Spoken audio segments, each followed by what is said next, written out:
আসসালামু আলাইকুম রহমতুল্লাহি ওয়া বারাকাতুহু।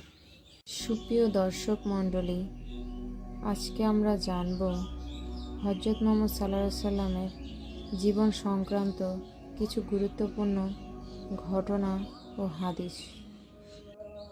হযরত মুহাম্মদ সাল্লাল্লাহু আলাইহি সাল্লাম 570 খ্রিস্টাব্দে মক্কা নগরীতে জন্মগ্রহণ করেন।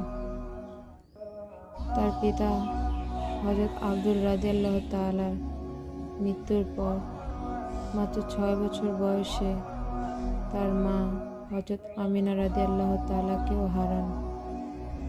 এরপর তিনি তার দাদা হযরত আব্দুল মুত্তালিব রাদিয়াল্লাহু তাআলার কাছে কিছু সময় কাটান। তারপর তার চাচা আব্দুল মুত্তালিব রাদিয়াল্লাহুর কাছে চলে যান, যিনি তাকে নিজের সন্তান হিসেবে লালন পালন করেছিলেন। যুবক বয়সে তিনি সৎ ও ন্যায়পরায়ণ হিসেবে পরিচিত ছিলেন।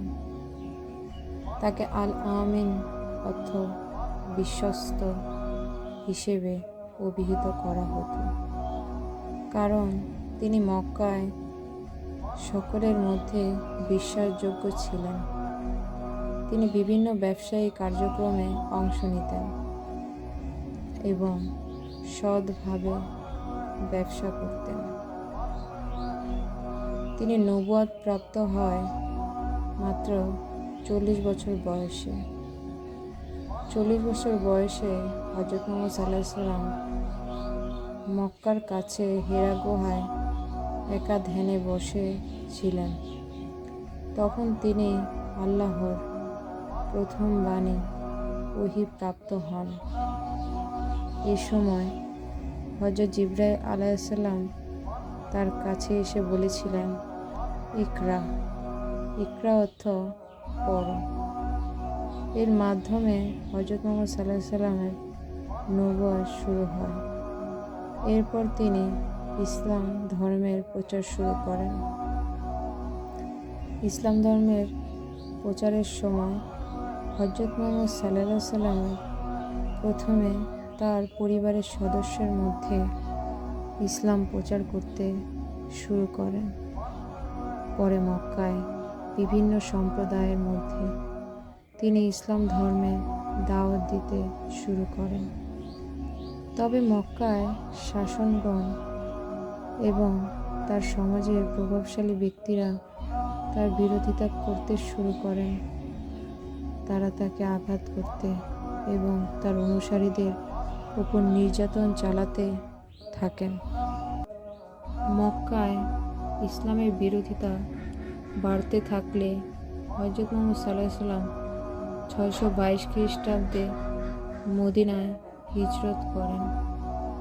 এখানে তিনি একটি নতুন সমাজ প্রতিষ্ঠান করেন এবং মদিনায় চুক্তি স্বাক্ষর করেন, যা মুসলমানদের শান্তিপূর্ণ সহাবস্তা এবং ধর্মীয় স্বাধীনতা নিশ্চিত করে।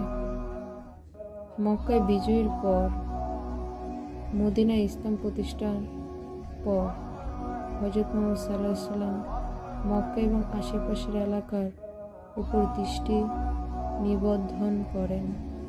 630 খ্রিস্টাব্দে তিনি মক্কা বিজয়ী হন এবং শহরের মধ্যে ইসলামের পতাকা উত্তোলন করেন। এ সময় তার শত্রুদের ক্ষমা করে দেন এবং ইসলামের শান্তিপূর্ণ বার্তা প্রচার করেন। হযরত মুহাম্মদ সাল্লাল্লাহু আলাইহি সাল্লামের 632 খ্রিস্টাব্দে মদিনায় মৃত্যুবরণ করেন। মৃত্যুর আগে তিনি তার অনুসারীদের জন্য গুরুত্বপূর্ণ উপদেশ দিয়ে যান। তার শেষ ভাষণ ছিল, তোমরা একে অপরকে ভালোবাসো, সৎ কাজ করো এবং আল্লাহর বিধান পালন করো। হযরত মুহাম্মদ সাল্লাল্লাহু আলাইহি সাল্লামের শিক্ষা ও প্রভাব ছিল অতি গুরুত্বপূর্ণ আমাদের মানব জাতির জন্য। হযরত মুহাম্মদ সাল্লাল্লাহু আলাইহি সাল্লামের জীবন ছিল একটি আদর্শ জীবন। তিনি সকলের প্রতি দয়া অনুভূতি সবসময় দয়া অনুভূতি প্রকাশ করে গেছেন। হযরত মুহাম্মদ সাল্লাল্লাহু আলাইহি সাল্লাম ইসলাম ধর্মের শেষ নবী এবং তার জীবন আমাদের জন্য একটি অনুপ্রেরণা। তিনি শান্তি, ভালোবাসা এবং সৎ কর্মের শিক্ষা দিয়ে গেছেন। তার জীবন আমাদেরকে শেখায় যে যদি আমরা আল্লাহর পথে চলি এবং তার আদর্শ অনুসরণ করি তবে আমরা এই দুনিয়া ও আখিরাতে সফল হতে পারব। আজ এই পর্যন্তই। সবাইকে আল্লাহ হাফেজ।